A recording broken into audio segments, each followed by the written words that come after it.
अधिकांश लोगों के हाथ काले हैं, चेहरे की मैं बात नहीं करता। यूनिटी हिंदुस्तान का रिपोर्टर हूं, हंस दिखाने से कभी पीछे नहीं हटता। आप सभी देशवासियों को यूनिटी हिंदुस्तान की तरफ से एजेंसी राजपूत का नमस्कार। साथियों, आज हम बिहार की राजधानी पटना में स्थित हैं और पटना में आपको पता है कि भारतीय समाज के अंदर में कोई ना कोई घटना घटित होती रहती है। इसको लेकर के कई सारे अपने समाज के अंदर में तर्क और वितर्क चलते रहते हैं। लेकिन और आज जो हम सभी आपके सामने जो यहाँ पे स्थित है, तो एक बहुत बड़े मुद्दे को लेकर स्थित है यहाँ पे। वो मुद्दा क्या है? जैसे कि आप देख रहे हैं कि जिनके ऊपर अपने समाज की, अपने देश की जिम्मेदारी है, वो युवा आज यहाँ पे खड़े हैं और एक मुद्दे को लेके खड़े हैं और एक विषय को लेके खड़े हैं, जो विषय काफ़ी गंभीर है। आज हम उनसे बात करते हैं कि वो विषय है क्या। जी नमस्कार, क्या नाम है आपका? जी, मेरा नाम अभ्युदय सिंह है। अच्छा। और हम लोग सारे यहाँ पे युवा सनातन संघ के टीम हैं। जी। तो मुद्दा है, इसको आप छोटा भी बोल सकते हैं अगर देखा जाए, और इसको अगर देखा जाए उस नज़रिए से तो बहुत बड़ा मुद्दा भी है। जी। कि आजकल के युवा में क्या है कि युवा लोग को, जो गरीब तबके हैं, उनको कभी सपोर्ट नहीं मिलता है किसी चीज़ का। जी। तो ये पटना स्थित इनकम टैक्स गोलंबर के पास बहुत ही एक बड़ा होटल है, गेस्ट हाउस जिसको बोलते हैं हम लोग। तो उसमें एक स्टाफ है जो सुपरवाइज़र क्लीनिंग और आरओ फिल्टर वगैरह में फिलिंग करते हैं, वो पोस्ट पे स्टाफ है। तो उनके ही होटल के कुछ मैनेजर्स और सीएसओ मिलके, वो लोगों ने मिलके चोरी का इल्ज़ाम लगा के उसे रूम में बंद करके 8 घंटे तक हाथ पैर बांध के उसे मारा है। अच्छा। तो अब वो तो गरीब है बेचारा। अच्छा। वो तो कुछ कर नहीं सकता इस चीज़ में। वो वहाँ पे दबने के सिवा उसके पास कोई ऑप्शन नहीं था। वो लोग उससे ज़बरदस्ती करके मार के उससे पैसा तो 21,000 रुपये निकलवा लिए। इस घटना के बारे में आपको जानकारी कहाँ से प्राप्त होता है? ये जब उसको मार वार के उससे पैसा लेने के बाद जब उसको छोड़ा गया, तो वो अपने घर पे फ़ोन किया है। वहाँ से उसके घर से उसके जो पहचान के लोग थे, वो लोग सब नहीं होता, कनेक्टिंग होते हैं, पीपल्स कनेक्टिंग होते हैं, वैसे करके हमारे पास कॉल आया। फिर हम लोग दौड़े भागे वहाँ पे गए, जितने लोग थे हम लोग सारे टीम, उतने जल्दी हम लोग भागे गए। कोई आपका संगठन है या मतलब ऐसी समुदाय बना करके आप कोई किसी भी ऐसी चीज़ों पे आवाज़ उठा रहे हैं? नहीं, ऐसे हम लोग सब भाई जो टीम मेंबर हैं 12-13 साल से सब सोशल एक्टिव हैं। और सोशल मीडिया से काफ़ी दूर रहते थे, क्योंकि हम लोग अपने रिलीजन में कल्चर सुनते आए हैं कि किसी के लिए काम करो या मदद करो, ऐसे तो दाएं हाथ से करो तो बाएं हाथ को पता ना चले। लेकिन सोशल मीडिया के इंपॉर्टेंस को हम लोग नकार नहीं सके। इधर कुछ हम लोग देखे वैसे लोगों को जो सोशल मीडिया के लिए एक ताकत बन के उभरे, तो हम लोग को भी लगा कि सोशल मीडिया पे आना चाहिए। तो हम लोग का एक छोटा सा टीम है युवा सनातन संघ करके, जिसमें सारे सनातनी एक साथ एक प्लेटफॉर्म पे हम लोग सिस्टम या बाकी किसी भी गलत चीज़ के खिलाफ आवाज़ उठाते हैं, लड़ते हैं लोकतंत्र के दायरे में रहकर। जैसे कि हमें पता है कि भारतीय संविधान के अंदर में शोषण के विरुद्ध अधिकार में दे रखा है, यानी किसी व्यक्ति के साथ शोषण होगा तो उसके खिलाफ न्यायालय के अंदर में याचिका दर्ज होगी। तो उसको लेकर के यदि उस व्यक्ति के साथ शोषण हुआ है तो हम खुद एक्शन नहीं ले सकते, उसके लिए कानून व्यवस्था है। तो आप कानून व्यवस्था के पास गए थे या नहीं गए थे? गए थे। क्या मिला?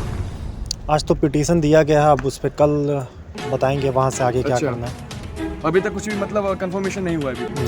नहीं हुआ है।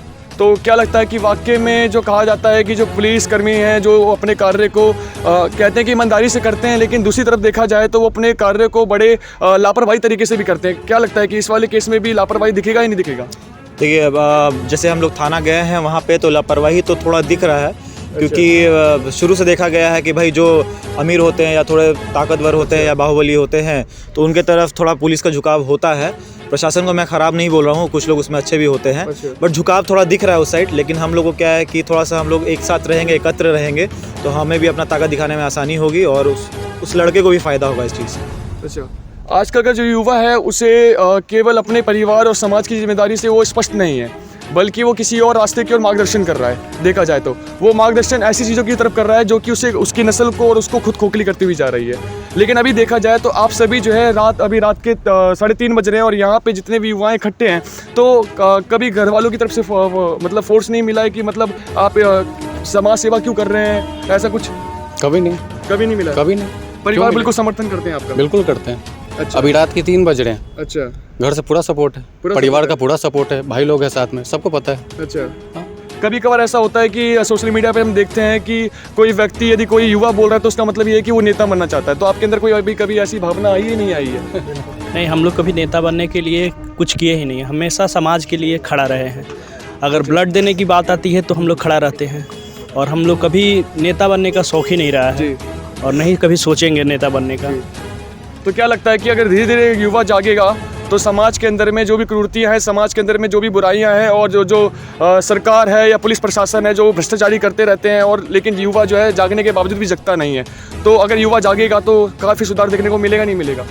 एकदम मिलेगा, क्योंकि हमारे पूरे भारतवर्ष में 65 से 70% युवा है, अच्छा। यंगस्टर है। तो अभी हम लोग जो टीम हम लोग चला रहे हैं युवा सनातन संघ, उसमें हम लोग का पहला यही ऑप्शन हम लोग रखे हैं सारे युवा के लिए, क्योंकि युवा लोग तो अभी ज़्यादातर देखा जाए कि नशे के आदी हो रहे हैं। तो हम लोग अभी क्या कर रहे हैं ना, हर मंदिर में जो हमारे नज़दीकी मंदिर है या जहाँ पे युवा को हम लोग को एक्टिव करना है, वहाँ हम लोग शाम के शाम आरती कर रहे हैं, क्योंकि हमारा मेन सनातनी और हिंदू केंद्र मेन मंदिर को माना जाता है। तो हम लोग वहाँ पे आरती कर रहे हैं ताकि सारे युवा एक साथ एकत्र हो, ताकि और लोगों को देखने में बने कि भाई युवा अगर आरती कर रहे हैं नशा छोड़ के, तो ये बहुत बड़ी बात है, अपने आप में एक एग्जाम्पल है। तो बिल्कुल युवा आगे आएंगे अगर हम लोग मेहनत करते रहे तो। अच्छा, और जो आप संगठन चला रहे हैं, तो उस संगठन के अंदर में कहते हैं कि पैसे के बिना आजकल के समाज में कोई भी चीज़ संभव नहीं है, ठीक है? तो क्या लगता है कि वाकई में आपको कहीं से बाहर से फंड भी मिल रहा है या अपने दम पे ही आप जो भी कर रहे हैं? अभी तो फंड कुछ भी नहीं आ रहा है, जो हम लोग कर रहे हैं हम लोग आपस में ही मिल बांट के कर रहे हैं, हम लोग अपने दम पे ही कर रहे हैं। अच्छा। जो भी खर्च आ रहा है, चाहे गाड़ी का खर्च आ रहा है, पेट्रोल का खर्च आ रहा है, या कहीं जाना हो, उठना हो, बैठना हो, चाय पीना हो, या कुछ भी छोटा से बड़ा खर्च हम लोग आपस में मिल के ही कर रहे हैं। अच्छा, अगर हम उस केस की बात करें, जिस केस की अगर आप बात कर रहे हैं, अगर उस पर अगर कार्रवाई नहीं होती है और प्रशासन का अगर जवाबदेही देखने को नहीं मिलता है, तो उसके बाद क्या कार्रवाई रहेगी आपकी? क्या कार्रवाई रहेगी? अपने तरीके से लड़ेंगे। इतना तो जरूर है कि जो सामने वाला पार्टी है, चाहे वो कितना भी बड़ा अपने आप को अमीर है, दबंग समझ रहा है, उसको इतना लॉस दे देंगे कि उसको ये लड़ाई हमेशा याद रहने वाला है। लेकिन क्या है कि कोई भी लड़ाई लोकतंत्र का सम्मान है, इसलिए सबसे पहले हम लोग लोकतंत्र के दायरे में रह के कानून का सम्मान रखते हुए ही कोई काम करते हैं। लेकिन अगर कानून हम लोगों के मौलिक अधिकार जो है उनकी रक्षा करने में नाकामयाब है, तो हम लड़ना भी बहुत अच्छे तरह से जानते हैं और सामने वाले किसी को भी धूल चटा सकते हैं, एकदम इसमें कोई शक नहीं है। हम लोग रुकेंगे नहीं और आगे बढ़ेंगे। थाना से नहीं होगा तो हम लोग हाई कोर्ट जाएंगे, हाई कोर्ट से होगा सुप्रीम कोर्ट जाएंगे, लेकिन रुकेंगे नहीं, झुकेंगे नहीं किसी भी हाल। अच्छा, अभी उस व्यक्ति की क्या हालत है अभी, जिसके साथ अभी उसे थाना में लॉकअप में रखा हुआ है, बिना गलती के भी उसको रखा गया है। वो अभी लॉकअप में पड़ा हुआ है, जिसके साथ गलत हुआ अभी लॉकअप में है, और जो मारने वाले लोग हैं वो आराम से बाहर घूम रहे हैं। बाहर हैं, आराम से घूम रहे हैं और हंस भी रहे हैं और हमें आराम से सो रहे हैं, कोई दिक्कत नहीं है। साथियों, कहा जाता है कि भारतीय संविधान के अंदर में कई सारी रिट भी देते हैं जो कि न्यायालय द्वारा जारी किया जाता है। उसके अंदर में एक आता है हमारा उत्प्रेक्षण रिट, जिसके अंदर ये बताया जाता है कि कोई व्यक्ति यदि अपने पद का, सार्वजनिक पद का अगर सही इस्तेमाल नहीं करता है तो न्यायालय द्वारा उसके खिलाफ एक याचिका दर्ज की जाती है। लेकिन यहाँ पे अगर, जैसे कि आपको पता है कि अभी युवाओं ने जैसे कि अभी बात की है कि अगर पुलिस प्रशासन उनकी बातों को नहीं मानते हैं तो ये न्यायालय का दरवाज़ा खटखटाएंगे और अपनी बातों को वहाँ तक ले जाने का प्रयास करेंगे। एक छोटा सवाल आपसे करता हूँ मैं लास्ट में, कि आंदोलन करने से जितने भी, जैसे कि आप देख रहे हैं जो केसेस हो रहे हैं, उसमें बदलाव देखने को मिलेगा, नहीं मिलेगा? बिल्कुल मिलेगा, क्यों नहीं मिलेगा। हम लोग 12-13 साल से आंदोलन ही तो कर रहे हैं। अच्छा।